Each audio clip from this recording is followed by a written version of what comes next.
Have you ever seen a chameleon on a branch shifting colors to match its surroundings, blending in so perfectly it disappears? That's the people pleaser's life.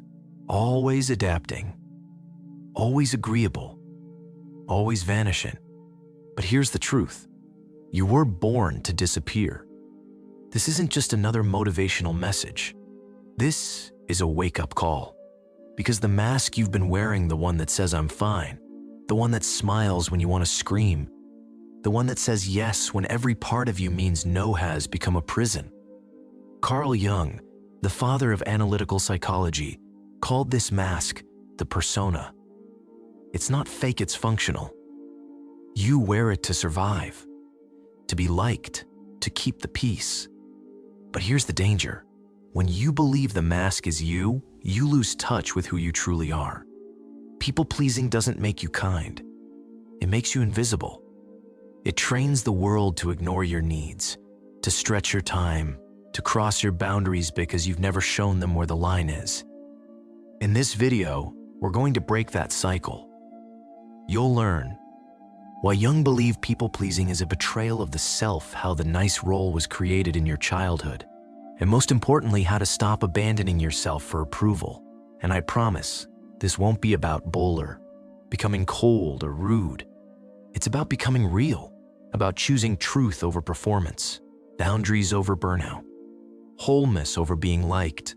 Let's open this up. Have you ever kept quiet just to keep the peace and regretted it later? Or maybe you're at the edge now, tired of being the nice one, afraid that speaking up will make people walk away. Drop your story in the comments. This is a safe space. You're not alone. Let's talk about what happens when we finally stop performing and start living as our whole selves. And if you've been waiting for a sign, this is it. Don't forget to like, subscribe, and hit the bell, because sometimes the most powerful transformation begins with a quiet no. Let's begin. Most people are conditioned from a young age to be agreeable, polite, and likable.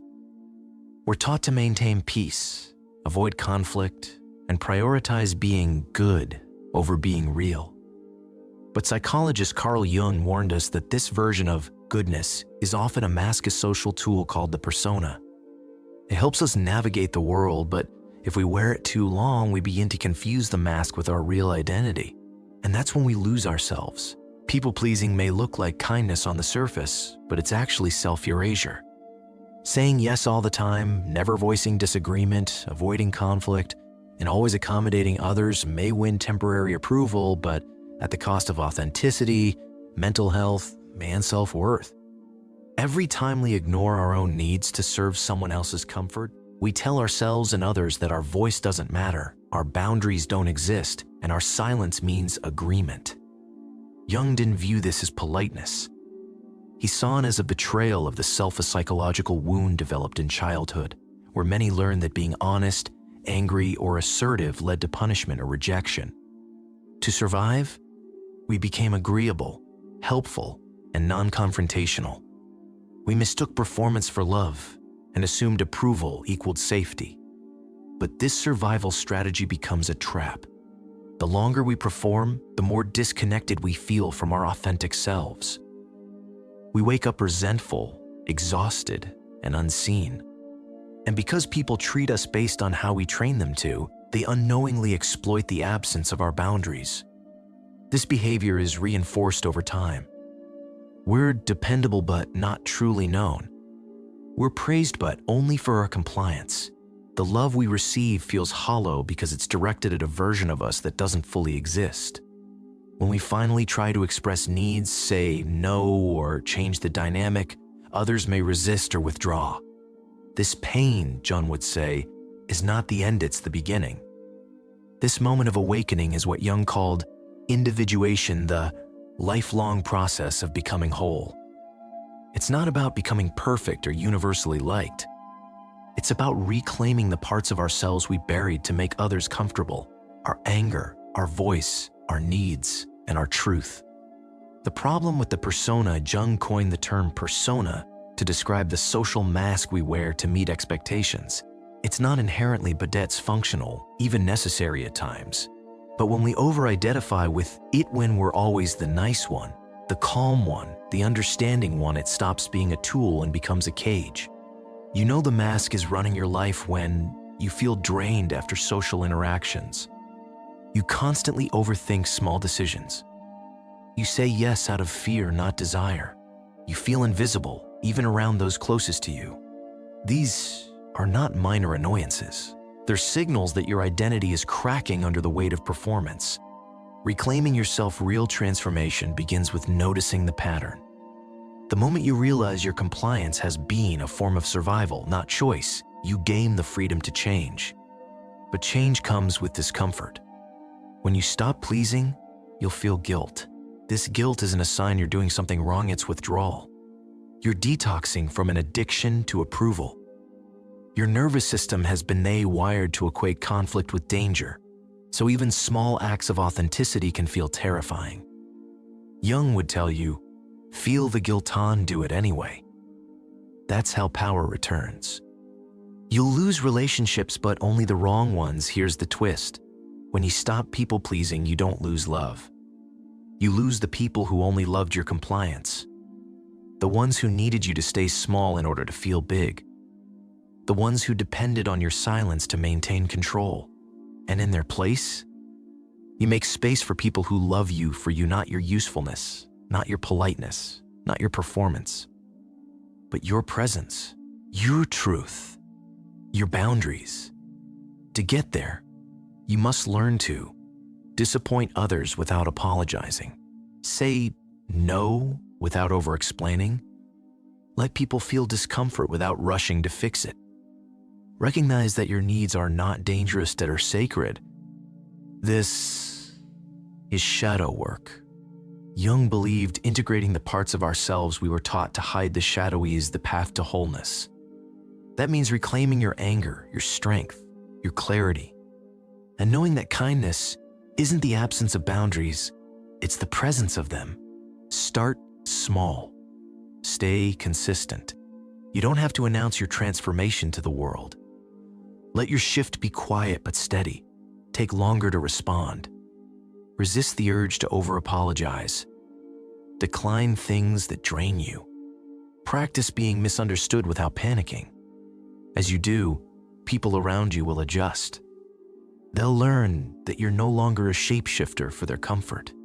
You're someone who honors your time, energy, and peace. And slowly, your world begins to reflect that.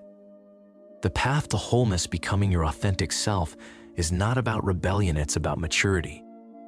It's saying, I care about you, but I care about me too.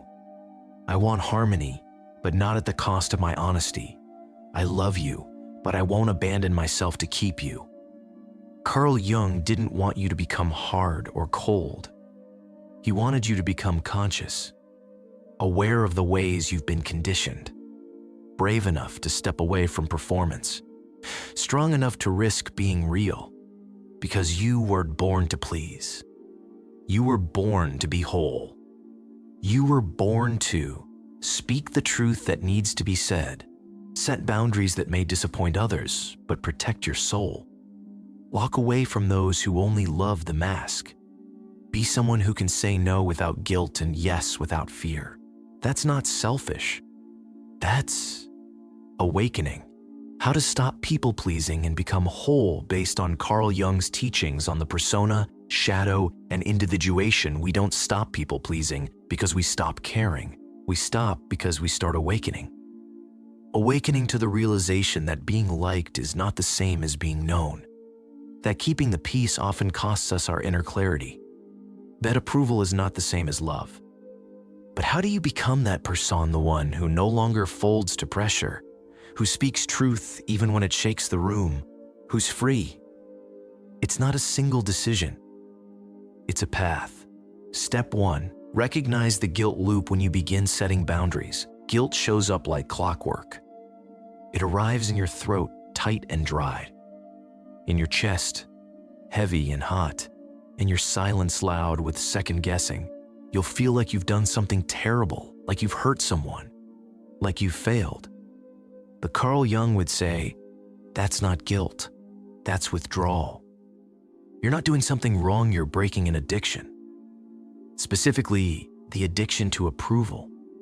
For years, maybe decades, your nervous system has equated other people's comfort with safety. Your value was defined by how easily others could depend on you, how rarely you created friction. So now, when you do something radical like saying no, like pausing instead of rushing to help, you feel guilt. But what you're really feeling is the discomfort of reclaiming your power. Let it come. Let it flood you, but don't obey it. That moment when you feel the guilt but still act from your truth is where your power returns. That's the threshold. Walk through it. Step 2. Redefine your value. People pleasers often tie their entire identity to usefulness. If I'm helpful, I matter. If I'm agreeable, I'm safe. If I'm liked, I'm lovable.